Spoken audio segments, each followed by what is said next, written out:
একদা এক গ্রামে মহাত্মা গৌতম বুদ্ধ কিছুদিনের জন্য থাকবেন বলে মনস্থির করেন। বুদ্ধের আগমনে গ্রামের সকলে ভীষণ খুশি হয়। প্রায় সকল গ্রামবাসী বুদ্ধের কাছে এসে তার প্রবচন শুনছিলেন। জীবনের নানান পরিস্থিতি ও সহজ পথ নিয়ে আলোচনা চলছিল। এমন সময় 4 জন যুবক এসে বুদ্ধকে প্রণাম জানিয়ে বুদ্ধের কাছে বসল। বুদ্ধ তাদের সকলের মুখের দিকে চেয়ে মৃদু হাসলেন। সেই 4 জনের মধ্যে এক যুবক মহাত্মা গৌতম বুদ্ধকে বললেন, আমার জীবনের এক অদ্ভুত সমস্যা আছে, কিছুতেই আমি সমাধান খুঁজে পাচ্ছি না। বুদ্ধ তখন বললেন, সমস্যা সমাধান পাশাপাশি থাকে। সমস্যার দেখা যখন পেয়েছ, তুমি নিজে চাইলে সমাধানের দেখাও নিশ্চয়ই পাবে। বলো তোমার কি সমস্যা? যুবকটি তখন বলল, প্রভু, আমি কোনো কাজে সম্পূর্ণ একাগ্রতার সাথে মনোসংযোগ করতে পারি না। আমি খুব তাড়াতাড়ি সব কিছু ভুলে যাই। যে কোনো নির্দিষ্ট কাজে মনোসংযোগ হয় না, বরং সারাক্ষণ মনের ভিতরে আমার অজান্তেই কি যে সব ঘটে চলে, যার ফলে আমি কোনো কাজেই সফল হতে পারি না। আপনি তো মহাত্মা, আপনি তো অন্তর্যামী। আপনি আমার এই সমস্যার সমাধান দয়া করে বলুন। গ্রামবাসীদের ভিড়ে বসে থাকা আরও 2 জন যুবক বলে উঠল, হে মহাত্মা বুদ্ধ, এই একই সমস্যা আমাদেরও। আমরাও দুজনে দীর্ঘদিন যাবৎ নিজেদের মনকে নির্দিষ্ট কাজে লাগাতে পারি না। পারিপার্শ্বিক বিভিন্ন কারণে মনোসংযোগ নষ্ট হয়ে যায়। প্রভু, আপনি এই সমস্যার সমাধান দয়া করে বলুন। মহাত্মা গৌতম বুদ্ধ সহ সকল গ্রামবাসীরা খুবই মনোযোগ সহকারে যুবকদের সমস্যার কথা শুনছিলেন। এক মুহূর্তের নিস্তব্ধতা ভেঙে বুদ্ধ তখন বললেন, এই সমস্যার সম্পূর্ণ সমাধান আছে। হে যুবক, তোমরা 3 জনেই আগামীকাল খুব সকালে এখানে এসো। তোমাদের সমস্যার সমাধান হয়ে যাবে। পরদিন ভোরবেলায় 3 জন যুবক গৌতম বুদ্ধের কাছে এসে প্রণাম জানিয়ে সামনে দাঁড়াল। বুদ্ধ তখন বললেন, তোমাদের সকলের নিজেদের মনোসংযোগের যে সমস্যা আছে বলে তোমাদের মনে হয়েছে, এর জন্য তোমরা নিজেরাই নিজেদেরকে ধন্যবাদ জানাও। কারণ আমাদের প্রধান সমস্যা হল নিজস্ব দুর্বলতা আর সমস্যা আমরা কারো সামনে স্বীকার করি না, যা তোমরা পেরেছ। তোমাদের একটা ছোট্ট কাজ করতে হবে, তাহলেই তোমাদের মন তোমাদের নিজেদের নিয়ন্ত্রণে চলে আসবে। এখান থেকে 20 ক্রোশ দূরে পাহাড়ে নীলাম্বরী নামের একটা ফুল পাওয়া যায়। সেই ফুল তোমরা দেখলেই চিনতে পারবে, কারণ গোটা পাহাড়ে এত সুন্দর আর কোনো ফুল নেই। দেখবে যেন পাহাড় আলো করে নীল রঙের ফুল ফুটে আছে। তোমাদেরকে সেই ফুল তুলে আনতে হবে। তোমাদের মধ্যে যে বা যারা সেই ফুল আনতে পারবে, তার এই সমস্যার সমাধান আমি তৎক্ষণাৎ করে দেব। শুধু তোমরা 3 জনই নয়, এই গ্রামের আশ্রমের এক বৌদ্ধ সন্ন্যাসী আছেন, যার নাম আনন্দ। সেও যাবে তোমাদের সাথে। তবে একটাই শর্ত, তোমরা সবাই মিলে ফুল আনতে একসাথে যাবে না। সবাই আলাদা আলাদা রাস্তা দিয়ে একা একা যাবে এবং ফুল নিয়ে ফিরে আসবে। মনে রেখো, সম্পূর্ণ পথ গভীর জঙ্গলের ভিতর দিয়ে গিয়েছে, তাই খুবই সাবধানে যাবে। খুব সাহসের সাথে বিপদে নিজেকে রক্ষা করবে। যাও তোমরা, সেই ফুল আনার জন্য প্রস্তুত হয়ে নাও। সকলে মহাত্মা গৌতম বুদ্ধকে প্রণাম করে সেই স্থান থেকে চলে গেল। সাথে কিছু খাবার আর পানীয় জল নিয়ে 4 জনে আলাদা আলাদা রাস্তা দিয়ে রওনা দিল নীলাম্বরী ফুল নিয়ে আসার উদ্দেশ্যে। তারা চারজনে যাবার পর একদিন কেটে গেল। গ্রামবাসীদের মুখে মুখে শুধু সেই চারজনের নীলাম্বরী ফুল নিয়ে আসার আলোচনা চলছে। পরদিন সকালে এক যুবক ফিরে এসে বুদ্ধের সম্মুখে দাঁড়াল। নীলাম্বরী ফুল দেখার জন্য গ্রামবাসীরা ভিড় করেছে। বুদ্ধ যুবককে বললেন, তুমি খালি হাতে কেন? নীলাম্বরী ফুল কোথায়? যুবকটি তখন বলল, হে বুদ্ধ, আমি গভীর জঙ্গলের রাস্তা দিয়ে যাচ্ছিলাম। পথে ভয়ঙ্কর পশুর ডাকে খুবই ভয় পেয়ে গিয়েছিলাম। তবুও কোনো মতে রাত্রিটা হাঁটতে থাকি চাঁদের আলোয়। কিন্তু সকাল হতেই দেখি আমার কিছুটা দূরে বাঘের গর্জন। আমি তৎক্ষণাৎ সিদ্ধান্ত নিই যে আমার ফিরে যাওয়াই উচিত। তাই আমি মাঝপথ থেকে ফিরে এসেছি নীলাম্বরী ফুল না নিয়েই। বুদ্ধ তখন বললেন, তুমি খুবই ক্লান্ত, যাও, তুমি আশ্রমে গিয়ে বিশ্রাম করো। এরপর দুপুরে আরও এক যুবক ফিরে এলো। খালি হাতে বুদ্ধের সামনে প্রণাম জানিয়ে দাঁড়ালো। বুদ্ধ তখন বললেন, তুমিও ফিরে এসেছ?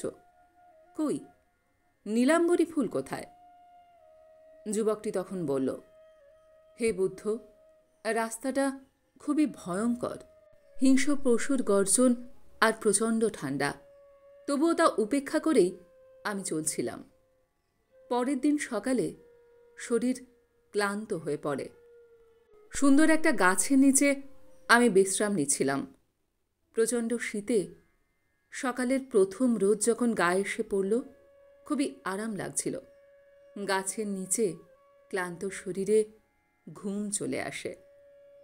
কতক্ষণ ঘুমিয়েছিলাম জানি না। ঘুম ভাঙলে দেখি আমার পাশে আমার খাবারের আর পানীয় জলের থলিটা নেই। কিছুটা দূরে পড়ে আছে, তাতে খাবার নেই। সম্ভবত ভাল্লুকে খেয়ে নিয়েছে। সারাদিন হাঁটতে থাকি, কিন্তু প্রচণ্ড খিদে সহ্য করতে না পেরে আমি ফিরে আসি। আমার দ্বারা নীলাম্বরী ফুল আনার হলো না প্রভু। কথা শেষ হতে না হতেই তৃতীয় যুবকটিও ফিরে আসলো। গ্রামবাসীরা ভাবছে তৃতীয় যুবকটি নিশ্চয়ই ফুল নিয়ে এসেছে, কারণ তার কাছে একটা বড় ঝোলা এবং সেটা বেশ ভর্তি আছে। বুদ্ধ তাকে জিজ্ঞাসা করলেন, তুমি নিশ্চয়ই নীলাম্বরী ফুল নিয়ে এসেছ? কই, দেখাও তো সবাইকে। যুবকটি চুপ করে মাথা নিচু করে দাঁড়িয়ে থাকল কিছুক্ষণ। তারপর বলল, হে বুদ্ধ, আমি পাহাড়ের প্রায় কাছেই পৌঁছে গিয়েছিলাম, কিন্তু সেখানে দেখলাম এক বিরাট খরস্রোতা নদী। পাহাড়ে যেতে হলে সেই নদী পার করা ছাড়া আর কোনো উপায় ছিল না। নদীর স্রোত এতটাই বেশি ছিল যে আমি নদীতে নামার সাহস পেলাম না। তাই আমি ফিরে আসার সিদ্ধান্ত নিলাম। বুদ্ধ তখন বললেন, আচ্ছা বেশ, কিন্তু তোমার ঝোলাটা কিসে ভর্তি করে নিয়ে এসেছ? যুবকটি বলল, হে বুদ্ধ, আমি যাবার সময় গভীর জঙ্গলে লক্ষ্য করেছিলাম সুগন্ধি মশলার গাছ। তার নিচে কত বীজ আর ফল পড়ে আছে।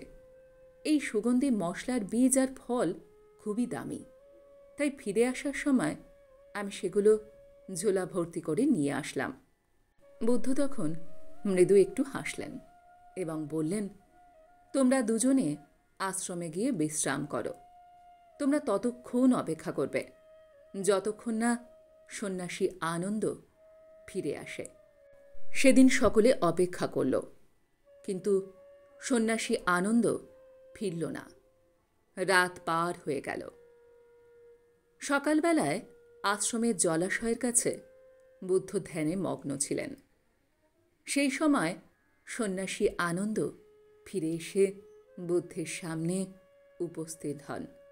এবারে গ্রামবাসীরা সকলেই উৎসুক যে তারা নীলাম্বরী ফুল দেখবে।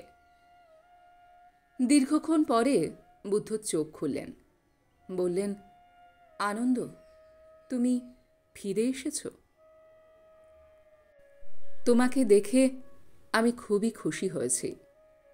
আনন্দ ঝোলা থেকে বের করল অদ্ভুত সুন্দর নীল বর্ণের উজ্জ্বল সেই নীলাম্বরী ফুল। গ্রামবাসীরা এবং সেই ফিরে আসা যুবকেরা মুগ্ধ হয়ে দেখছিল সেই নীলাম্বরী ফুল। আনন্দ ফুলগুলো বুদ্ধের পায়ে অর্পণ করে পুনরায় প্রণাম করল। মহাত্মা বুদ্ধ তখন বললেন, আনন্দ, এই ফুল আনতে তোমার কোনো অসুবিধা হয়নি? আনন্দ তখন বলল, গুরুদেব, আমি কোনো অসুবিধা এবং সুবিধা কিছুই বুঝতে পারিনি। বুদ্ধ তখন বললেন, গভীর জঙ্গলে ভয়ঙ্কর হিংস্র পশুর আওয়াজে তোমার ভয় লাগেনি? ভীষণ ঠান্ডা লাগেনি তোমার? আনন্দ তখন বলল, গুরুদেব, আমি কোনো পশুর আওয়াজ শুনতে পাইনি, আর জানি না কী কারণে আমি ঠান্ডা গরম কিছুই অনুভব করতে পারিনি। বুদ্ধ জানতে চাইলেন, তোমার খিদে পায়নি? তুমি পাহাড়ের ঠিক কিছুটা আগে খরস্রোতা নদী পার হলে কি করে? আর গভীর জঙ্গলে দামি সুগন্ধি মশলার গাছ দেখতে পাওনি? এবার আনন্দ বলল, না গুরুদেব, আমার খিদেও লাগেনি। আমি এও ভুলে গিয়েছিলাম যে আমার ঝোলায় খাবার আছে। আমি দীর্ঘ 3 দিন কিছুই খাইনি, এমনকি কোনো সময় খিদে অনুভবও করিনি। খরস্রোতা নদী আমাকে বাধা দিতে পারেনি, কারণ আমার সাহস আছে সাঁতার দিয়ে নদী পার হওয়ার। আর কোনো সুগন্ধি মশলার গাছ আমি দেখতে পাইনি। আমি সারা রাস্তায় সারাক্ষণ শুধু চিন্তাভাবনায় আর কল্পনায় সেই নীলাম্বরী ফুল দেখতে পাচ্ছিলাম। গুরুদেব, নীলাম্বরী ছাড়া আমি আর কিছুই দেখিনি অথবা ভাবিনি। আমার সর্বচেতনা আর কল্পনা জুড়ে শুধুই নীল রঙের উজ্জ্বল নীলাম্বরী ফুলই দেখতে পাচ্ছিলাম। আর আমি যত পাহাড়ের কাছে চলে যাচ্ছিলাম, আমার ভেতরে অদম্য সাহস, জেদ এবং প্রবল ইচ্ছা আরও বেড়ে যাচ্ছিল। আমি যেন নীলাম্বরী ছাড়া আর কিছুই দেখতে পাচ্ছিলাম না।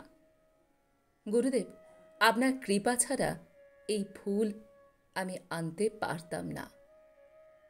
মহাত্মা গৌতম বুদ্ধ এবং গ্রামবাসীরা সকলে নিশ্চুপ হয়ে আনন্দের কথা শুনছিল আর নীলাম্বরী ফুলের সৌন্দর্য দেখছিল। এবারে গৌতম বুদ্ধ 3 যুবক সহ সকলকে বলতে লাগলেন, আনন্দের এই সম্পূর্ণ রাস্তাই ছিল ধ্যান। নীলাম্বরী আরও অন্যান্য ফুলের মতোই সুন্দর একটি ফুল, যা আনন্দের কাছে ছিল সাফল্য আর লক্ষ্যের কেন্দ্রবিন্দু। আমরা মনঃসংযোগ আর একাগ্রতা বাড়ানোর জন্য কত কিছু করি, কিন্তু আমরা সম্পূর্ণ ভুল। মনঃসংযোগ আর একাগ্রতা তৈরি করা যায় না, আর তা বাড়ানোও যায় না। আমাদের নিজস্ব চিন্তাভাবনাকে নির্দিষ্ট একটি কেন্দ্রবিন্দুতে নিয়ে যেতে হবে। নিজেকে স্থির করতে হবে, শান্ত করতে হবে মস্তিষ্ককে। মনে রেখো, নিজেকে চেনা ও জানার নামই হল সাধনা। আমাদের চিন্তাভাবনা এতটাই একমুখী গড়ে তুলতে হবে যে নিখুঁত বিশ্লেষণের মাধ্যমে সেই নির্দিষ্ট চিন্তাভাবনায় নিজেকে বিলীন করে দিতে পারলেই কল্পনার তৈরি হয়, যা তোমার বর্তমান আর ভবিষ্যতের বিশেষ কোনো পার্থক্য রাখে না। অর্থাৎ সেই সময় তুমি বর্তমানে অবস্থান করেই তোমার সেই লক্ষ্যবস্তু বা ভবিষ্যতের সফলতা অনুভব করতে পারবে। আর এখানেই জন্ম হয় কঠোর আত্মবিশ্বাসের। এই আত্মবিশ্বাস আর নির্দিষ্ট কল্পনা তোমাকে তোমার কর্মের অনুসরণের মাধ্যমে লক্ষ্যে নিয়ে যাবে। এটাই তো ধ্যানের পরম স্থিতি। এই স্থিতিতে তুমি সেই সাফল্য আর লক্ষ্যবস্তু ছাড়া আর কিছুই অনুভব করতে পারবে না, আর কিছুই দেখতে পারবে না। ঠিক যেমন ধনুক থেকে তীর বেরিয়ে যাবার পর তীর লক্ষ্যে পৌঁছানো ছাড়া আর কিছুই জানে না। যেটা আনন্দের মধ্যে ঘটেছিল, সে হিংস্র পশুর ডাক শুনতে পায়নি, ঠান্ডা এবং খিদে অনুভব করেনি, রাস্তায় কোনো কিছুই তার দৃষ্টিতে আসেনি। তার মস্তিষ্কে কল্পনায়, ধ্যানে, চেতনায় ছিল শুধু নীলাম্বরী ফুল। তাই আনন্দ আজ সফল হয়েছে।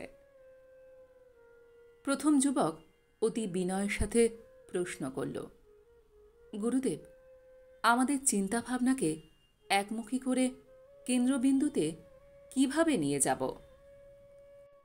বুদ্ধ তখন বললেন, একদিন হঠাৎ করে চিন্তাভাবনাকে নিয়ন্ত্রণ করা অসম্ভব, কারণ আমরা আমাদের অবচেতন চিন্তাভাবনাকে এতটাই স্বাধীনতা দিয়ে এসেছি যে সেই অবচেতন চিন্তাভাবনারাই আমাদের পরিচালনা করছে, আমাদের স্থির হতে বাধা দিচ্ছে সবসময়।